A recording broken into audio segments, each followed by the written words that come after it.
ನಮಸ್ತೆ ಪುಟಾಣಿ ವೀಕ್ಷಕರೇ, ಇಂದು ನಾವು ನೀತಿ ಕಥೆಯನ್ನು ಕಲಿಯೋಣ. ಇವತ್ತಿನ ಕಥೆಯ ಹೆಸರು ಚಿನ್ನದ ಜಿಂಕೆ. ಒಂದು ಬೆಟ್ಟದ ಪಕ್ಕದ ಕಾಡಿನಲ್ಲಿ ಬಹಳಷ್ಟು ಜಾತಿಯ ಜಿಂಕೆಗಳು ವಾಸಿಸುತ್ತಿದ್ದವು.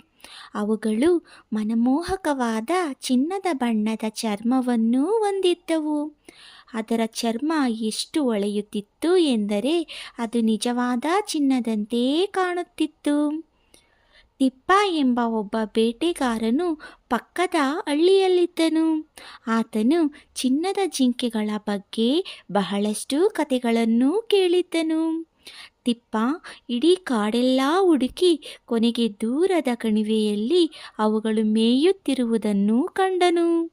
ಅವನು ಬಲೆಗಳನ್ನು ಹಾಕಿ ಕಾಯುತ್ತಿದ್ದನು. ಜಿಂಕೆಗಳ ಹಿಂಡು ಅಲ್ಲಿಗೆ ಬಂದಾಗ ಒಂದು ಜಿಂಕೆಯು ಬಲೆಯೊಳಗೆ ಸಿಕ್ಕಿ ಹಾಕಿಕೊಂಡಿತು. ಒಮ್ಮೆಲೆ ಅದು ಚೀರಿತು, "ಈ ಪ್ರದೇಶದಲ್ಲಿ ಬಲೆಗಳಿವೆ, ಎಲ್ಲರೂ ಇಲ್ಲಿಂದ ಓಡಿ ಹೋಗಿ." ಅದರ ಎಚ್ಚರಿಕೆಯ ಮಾತುಗಳನ್ನು ಕೇಳಿ ಎಲ್ಲ ಜಿಂಕೆಗಳು ಅಲ್ಲಿಂದ ಓಡಿ ಹೋದವು. ಆದರೂ ಅದರ ಸಹೋದರ ಮತ್ತು ಸಹೋದರಿ ಹೋಗಲಿಲ್ಲ. ಅವು ಅಳಲು ಪ್ರಾರಂಭಿಸಿದವು.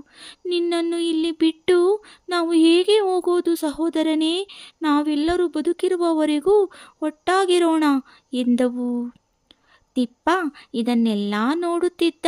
ಆತನಿಗೆ ಭಾವನೆಗಳು ಉಕ್ಕಿ ಬಂದು ಆ ಚಿನ್ನದ ಜಿಂಕೆಯನ್ನು ಬಿಟ್ಟು ಬಿಟ್ಟನು.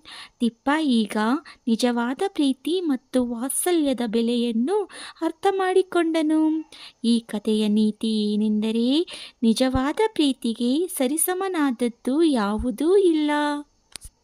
ಪುಟಾಣಿಗಳೇ, ಈ ಕತೆ ನಿಮಗೆ ಇಷ್ಟವಾದರೆ ನಮ್ಮ ಚಾನಲನ್ನು ಸಬ್ಸ್ಕ್ರೈಬ್ ಮಾಡಿ ಹಾಗೂ ಪಕ್ಕದಲ್ಲಿರೋ ಬೆಲ್ ಐಕನ್ ಕ್ಲಿಕ್ ಮಾಡಿ.